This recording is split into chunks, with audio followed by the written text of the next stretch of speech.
Welcome to the Challenges of Change, the podcast where we explore the transformative journey towards self-improvement and personal growth. I'm your host, Laura, a mindset coach in the health and fitness industry, here to guide you through the hurdles that life throws at you.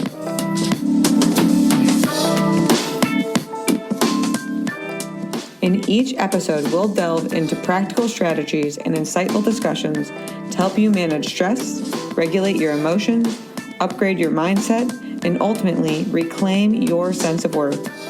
I'm thrilled to have you join me on this journey of change, challenges, and self-discovery.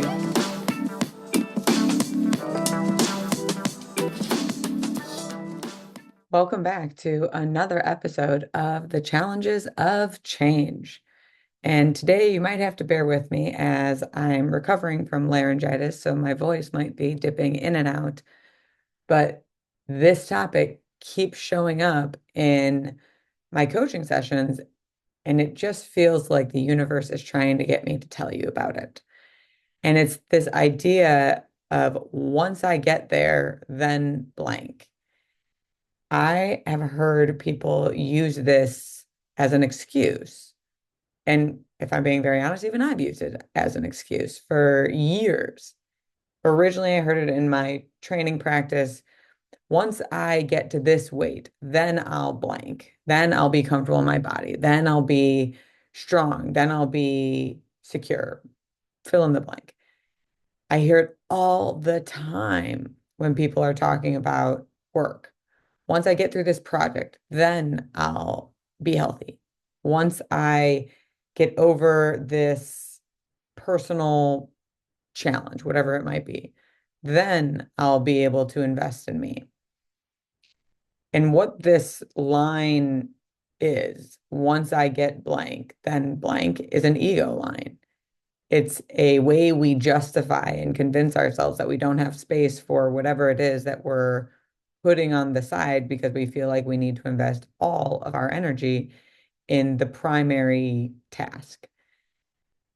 And I get it. Again, I've fallen into the trap myself, so I understand how enticing it is. And there are still times where I hear my brain say, well, once you get here, then, and I'm just like, nope, nope, nope, nope. We're not going to fall for that line. We've learned what that line means. And it means bananas. It means I'm believing that I can't take care of myself and achieve. And I think that's really what it comes down to is we feel like we don't have space to do two things, be that be healthy and confident, or be healthy and do our job, or be healthy and take care of our family. I mean, the list can go on and on. But here's what's interesting about it, because I hear it predominantly with people at work saying, once I get to a certain point, then I'll be able to find a better balance. And what actually ends up happening is we end up conditioning our brain to a new mean, like a new state of homeostasis. So bear with me, but if you've been, let's say you have a huge work project and you've been hustling to try and get this project done, and it's been months, let's say 3, 4 months of you just really prioritizing and putting all of your extra energy into this project. And what you've been telling yourself along the way is, once I'm done with this, then I'll relax. So, okay, you do that. The project's done. Woohoo! You did it. You made it. And you try to relax. And what happens? You can't. We've literally conditioned our bodies to feel like that striving, that achievement is almost necessary to our like state of homeostasis to feel normal. And logically, I think we can understand that's not true.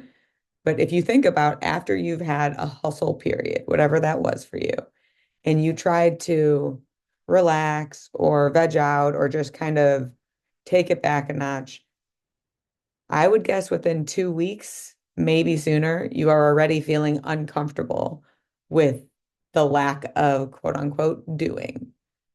And what this indicates is our body regulating itself to a new space of stress to the point. I read this the other day that intense pain slash fear plus a shot of adrenaline creates a potent drug.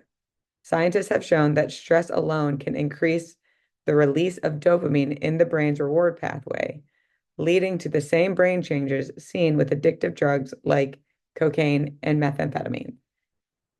That's insane because what that means is that we are literally getting dopamine by stressing ourselves out and creating an addiction to stress. And the line of once I get there, then it's a red flag. Okay, Laura, I hear you. This is resonating a little too closely. Stop pinpointing it so exactly. What am I supposed to do then? It's a great question. Start living the then now.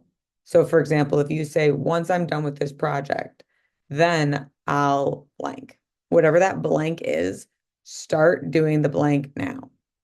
Otherwise, you will condition your body to a hyper arousal achievement status that will just keep us striving and striving and striving, always trying to do more, always feeling like we don't have enough time.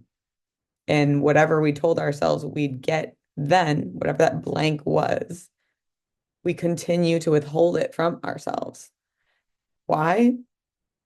Because we live in a society that values doing and productivity above health and well-being, which means each of us has to be the champion of our own health and well-being.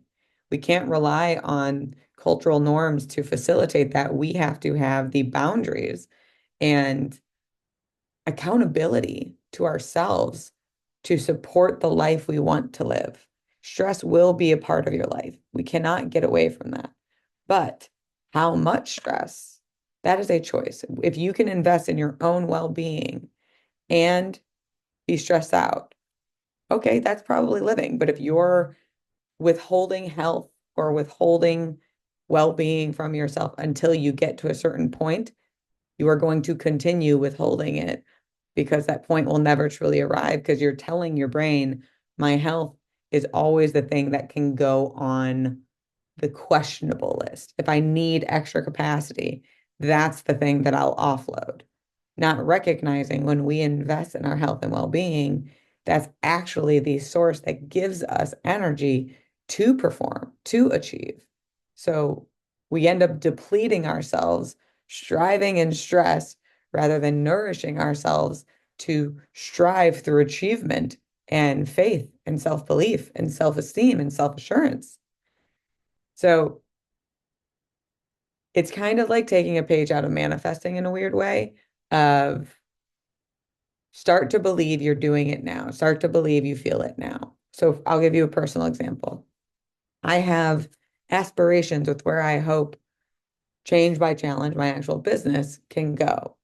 I love its ability to help empower people to really lead their lives with intentionality.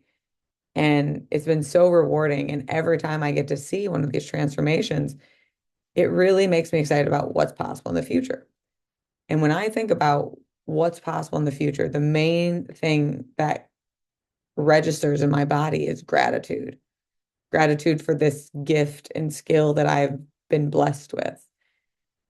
Yet, like many of you, I can get wrapped up in the daily tidal wave of stress. And there are times where I'm not connected to that gratitude. And those are the days that I hear the thought, well, once you get to blank, then you'll feel blank. So I recognize that as a warning flag. I take a step back, I do some deep breaths, and I try to register how grateful I am for everything I do get to do and recognize that this stress is largely my sense of urgency trying to rush some fictitious timeline I have in my own head. Our brains are very fascinating and frustrating all at the same time. But regardless of how this registers for you, if you're someone who's burnt out, exhausted after every day, feeling like you can't take care of yourself, and you hear that thought, once I get blank, X destination, then I'll feel happier, calmer, confident, less stressed, fill in the words. I need you to hear me and understand the only way to access those feelings is to start feeling them now. And to bring it full circle for you, that thought, I think, is one of the main reasons why I expanded into coaching from just personal training. Because I'd work with a client, they'd tell me their goal was to lose X amount of weight, we'd get to work, we'd reach their goal. And they told me when we got started on the goal, they'd feel confident or comfortable in their skin. So here they stand in front of me now, 20 pounds, 100 pounds lighter. Did they feel confident or comfortable? No. What they did is they were like, well, I guess I need to lose even more weight. And they kept moving the bar to try and access that feeling. Feelings are generated from within, not achieved outside of ourselves. I know that feels confusing because we grew up in a world where we do get a lot of external validation, especially in childhood, that does give us a lot of that emotionality. But once you become an adult, that stuff needs to be generated from within. So if you want to feel comfortable in your body, you need to start practicing feeling comfortable in your body. And I can hear the naysayers right now, but I'm not comfortable in my body. And you're going to continue to not feel comfortable in your body until you learn how to feel comfortable in your body. It's not a destination you need to reach, but a feeling you need to recognize based on your habits.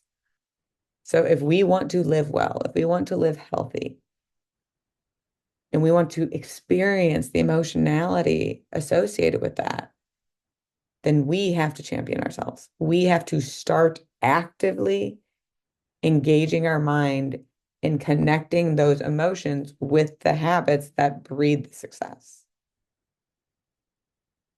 Once I get there, it's a lie that keeps us addicted to stress. So go on the journey with me. Don't listen to that line and choose to support your health in whatever that looks like today. Just remember, you can't wait to feel happy, successful, comfortable, confident to get there. You need to generate the feeling from within. With that, be sure to let me know in the comments if this is something you experience, what it is you're withholding from yourself. And I can already hear the questions now about how do I generate that feeling? If that is your question, let me know and I can do another episode all about how to generate emotions within. But thank you as always for tuning in. I deeply appreciate your curiosity in sharing this personal growth journey with me. Until next time.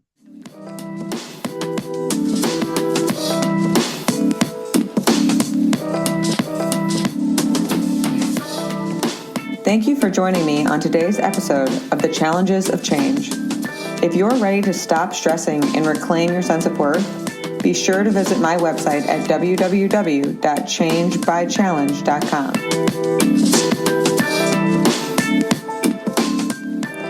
There, you'll find loads of resources, blog posts, and information on how to work with me, Cora, as your personal mindset coach.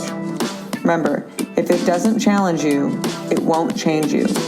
Don't let burnout or any other obstacle hold you back from living your best life. Take the first steps towards positive transformation today. Thank you again for listening. Stay confident, stay inspired, and embrace the challenges of change. Until next time.